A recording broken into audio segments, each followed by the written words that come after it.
Hello, second graders. This week in garden, what you're going to do is you're going to get out this worksheet. It's called Saving the Trees. And then we're going to get to read a great book called The Tree Lady. And some of you might have read this before. It's a really cool true story about a woman who lived over 100 years ago and changed the course of one city and the landscape around it. So we're going to go ahead and be talking a little bit about saving trees this week. And so I want you to think about why trees are important, right? We all know that planting trees is a good thing, that saving trees is a really important thing for our biosphere, for our earth. But why is that, right? Can we think about a reason why trees are important for our planet? Okay, so now that you've got that idea, you know why we need to keep them around. Trees are a huge source of oxygen for us, right? The air we breathe, okay, is dependent on plants, especially big forests are key, like the Amazon, forests in North America. And so trees give a lot of shade to the animals and the critters, right? When you are hiking in a forest, even Lincoln Park, right? Somewhere local around West Seattle, you'll notice that when you head out on a really hot day, is it hotter or cooler in the forest? It's usually a little cooler, right? Because of the shade, the trees kind of help protect that environment. So trees are really important for critters. They're important for us to breathe. They're a key part of our ecosystem, okay? And so this week, what we're going to talk about is how you can tell how old a tree is, okay? It's called dendrochronology, is how they use trees to date things. And so trees can tell us a lot about the environment and some of the things that were going on. So what we're going to do is we're going to use a couple things. We're going to use this worksheet. If you don't have it, okay, it's on Seesaw. You're going to use this informative text right here. Okay, so this is text to help you, guide you. I'm going to walk you through it too, but just in case you have questions, you're going to use this. Okay, and then we're going to get out our tree rings that were in your garden kit. So you can see here I have two. I tried to give you different size ones, and we are going to use these as specimens because you're going to be a detective and get to figure out how old these trees were, okay? And I can give you a clue. They might be as old as you are, maybe a little bit older, okay? But if you're out and about for a walk in your neighborhood and you find like a tree stump, an awesome project is to count how many rings that has because that's going to tell you how old that tree was, okay? And so we'll talk a little bit more about this. So you're going to go ahead and get out your tree rings from your garden kit, your Saving the Trees worksheet, and you're going to follow along and we'll get started on this, and then we're going to get to read our story. All right, so let's go ahead and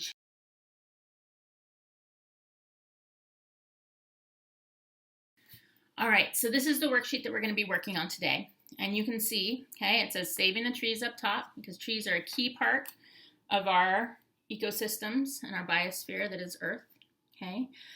And they're one of the most important sources of oxygen on our planet. Now, due to deforestation and other human impact, we are losing many of our trees and forests. You have been instructed to research a lot of trees that have just been torn down. They need you to use your skills to find out information about the area that the trees were planted in. Okay, and so what you're going to do is you're going to use the specimens that they gave you, okay, that were in your garden kit. And you can see this is one. So this is going to be specimen A. And then my other one is going to be specimen B. And you can just put them in this little dot. You can tape them down if you want. You can glue them. They're up to you. Okay? But these are going to be the specimens. Specimens are basically the things that we look at. All right? So now you can see over in this area, I give you lots of information about what we're looking at. Okay? When we're looking at tree rings, you're going to always find one in the middle. You can see here on my specimen. Okay? There's always one darker ring in the middle, and that is the first year growth, as it's called out here. Okay, and you can see the red line going right to the middle. So this middle one is the first year's growth, right? That's when it's just a little stick. So like if you've ever germinated a avocado pit, right? And it's just kind of one little stick sticking up out of that avocado pit when you grow it, that is the first year's growth, okay? And then you can look at each tree ring, okay, is basically a year. So if you counted them all up, that's going to tell you how old that tree was. And you can see here, when it's a rainy season, can you see this tree ring right here? I'll kind of outline it with my green pen. But it's a pretty big distance between these two lines. That means it was a raining season, right? That tree got tons of water. It was a happy tree. It grew, grew, grew. It was great. Life was good. Now you can see this next one. It says dry season. And if you look, the distance between the two tree rings is a lot smaller, right? So right now there's drought happening. California just declared more drought. Okay, they are going through a drought is a water shortage, right? Which means that really that tree wasn't getting quite as much water that it needed, so it didn't grow as much. All right, so these can tell us about rain. They can tell us about environmental factors. You can see here the next one down, there's this little brown line kind of right here. It says scar from a forest fire, right? So they can go through fires and tell us, especially they'll have to survive, right? But they can tell us when a fire happened. All right, trees can tell us all sorts of things. And so you can see the spring, summer growth is in the middle. And then the late summer, fall growth is this dark line. Okay, so each one of these lines is 1 year, going from here to here. So what you're going to do now that we know a little bit about tree rings and all the information they can tell us, okay, is we're going to fill out our specimen information. So you can see specimen A up here. Okay, and again, if you have a bigger one, that's fine. You can use that one, whichever one you want. But it says my tree has blank tree rings. So this is going to be unique to your tree ring, your tree specimen. Okay, I'll flip this over because you can see I kind of drew on it with little dots when I counted. So I'm going to count all my tree rings. Okay, so 1, 2, 3, 4, 5, 6, 7. My tree has 7 tree rings. So now if it's 2021, and it has 7 tree rings, meaning it was 7 years old, what's 21 minus 7? 21 minus 7.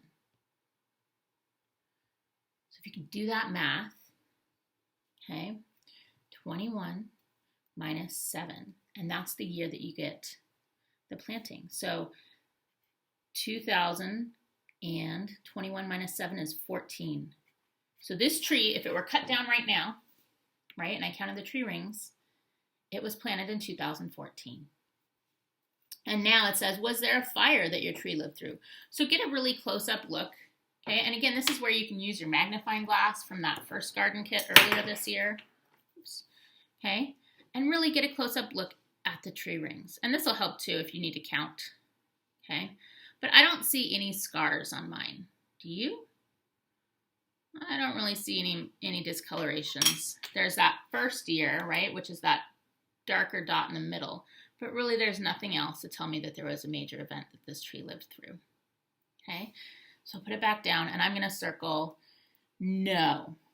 It did not live through a forest fire. Okay, perfect. So now we've done specimen A. So now you're going to do the same thing. And you can hypothesize, right, which means using an educated guess to say, do I think that the bigger tree maybe has more tree rings and lived longer than the smaller tree? Okay, you might be surprised at the answer.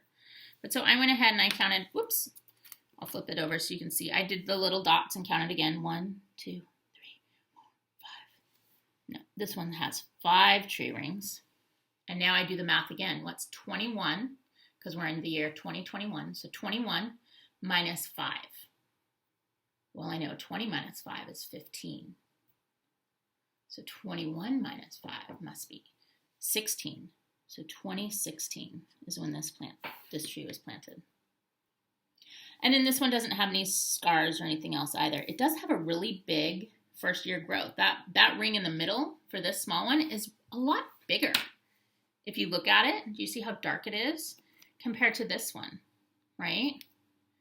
Isn't that funny? So maybe this one got a ton of water right when it first started growing and it was able to grow, or it got some nutrients or something else. But this one had a really big first year. This one, not so much. So again, these tree rings tell us a lot about the place where it was growing. And then down at the bottom, I have a really big word for us to do our trace letters with. Okay, it's a big word. It says dendrochronology. So chronology is the study of time. So there's a great game that deals with chronological orders, timeline. So dendrochronology is the use of trees to help us in dating stuff. Okay, so you're going to trace over this. Dendro,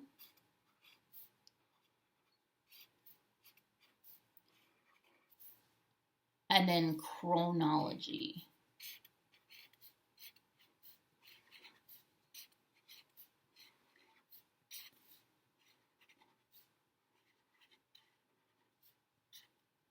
Perfect.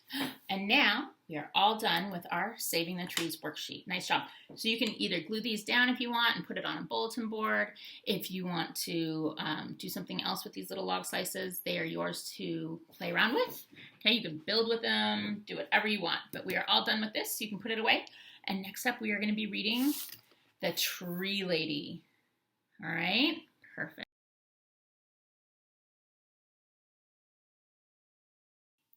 All right, so next up, we're going to read the book, The Tree Lady, which is a true story, okay, about Kate Sessions, who was a tree-loving woman who changed a city forever. All right, and I'll try to kind of do the best to center the picture so that you can see it, but you might not be able to see all the picture on each page. Okay. Catherine Olivia Sessions grew up in the woods of Northern California. She gathered leaves from oaks and elms. She collected needles from pines and redwoods, and she braided them together with flowers to make necklaces and bracelets. It was the late 1860s, and girls from Kate's side of town weren't supposed to get their hands dirty. But Kate did. Kate listened well in school. She learned how to write and count. She remembered the poems and stories she read, but best of all, she liked studying wind and rain, muscles and bones, plants and trees, especially trees. Most girls were discouraged from studying science, but not Kate. Here she is in the class. Kate felt the trees were her friends. She loved the way they reached towards the sky and how their branches stretched wide to catch the light. Trees seemed to Kate like giant umbrellas that sheltered her and the animals, birds, and plants that lived in the forest. Not everyone feels at home in the woods, but Kate did. When Kate grew up, she left home to study science at college. She looked at soil and insects through a microscope. She learned how plants made food and how they drank water, and she studied trees from around the world. No woman had ever graduated from the University of California with a degree in science, but in 1881, Kate did. After graduation, Kate took a job in Southern California. When her boat docked in San Diego, she saw that her new home was a desert town. Kate never thought she would live in a place with very few trees, but now she did. Kate began her job as a teacher. She was always the vice principal. She was also the vice principal of the school, so she had to make sure that everyone followed the rules. Kate missed studying science and was not sure she would stay on the job, but for 2 years, she did. There she is here. From her school, Kate could see the city park in the hills above town. It was called a park, but it didn't look like one. It was where people grazed cattle and dumped garbage. Most San Diegans didn't think trees could ever grow there, but Kate did. Let's see her looking out. With Kate's love for the woods, she thought San Diego needed trees more than anything else. So she left teaching to become a gardener. She knew she must plant trees that could live in dry soil with lots and lots of sunshine. Her friends worried Kate wouldn't find trees like that, but she did. Kate became a tree hunter. She wrote letters to gardeners all over the world and asked them to send her seeds that could grow in a desert. She also traveled south into Mexico to look for trees that liked hot, dry weather and steep hills and canyons. Not everyone knows how to hunt for trees, but Kate did. Soon, Kate's trees were planted along streets, around schools, and in small parks and plazas all over town. People bought trees from Kate's nursery and planted them in their yards. From elms and oaks to eucalyptuses and palms, by the turn of the century, young trees from Kate's nursery were growing in every part of San Diego. Most people didn't think a desert town could sustain so many trees, but Kate did. Then in 1909, city leaders announced that a great fair called the Panama California Exposition was coming to San Diego in 1915. The fair would be held in City Park, which is now called Balboa Park. Kate felt Balboa Park still needed more trees, thousands more, to look beautiful and to shade the visitors that came to the fair. That was too many trees for Kate to plant by herself, but she knew lots of people could do it together. She asked her friends to bring their friends and come to the park for tree planting parties. Again and again, people volunteered to help. Those volunteers weren't sure they could plant enough trees, but before long, they did. And when the fair opened, San Diego was ready. Millions of trees and plants filled Balboa Park. The fair had so many visitors, it stayed open for 2 years instead of 1. People came from near and far to see the attractions and stroll in the cool shade. The fairgoers couldn't believe San Diego had such magnificent gardens, but thanks to Kate, it did. In the years after the fair, Kate was given many awards for her work, and people took to calling her the mother of Balboa Park. She continued gardening and planting trees until her death in 1940. Back then, few could have imagined that San Diego would become the lush, leafy city it is today. But all along, year after year, Catherine Olivia Sessions did. So that was a true story. Catherine Olivia Sessions was a real person, and she helped change the layout and the landscape of San Diego, California, which if you've been to, it has a Legoland and a wild animal park and a SeaWorld. It's a pretty popular destination. So maybe some of you guys have been there, but it's definitely a warmer climate than where we are here in Seattle. So anyway, this is a great book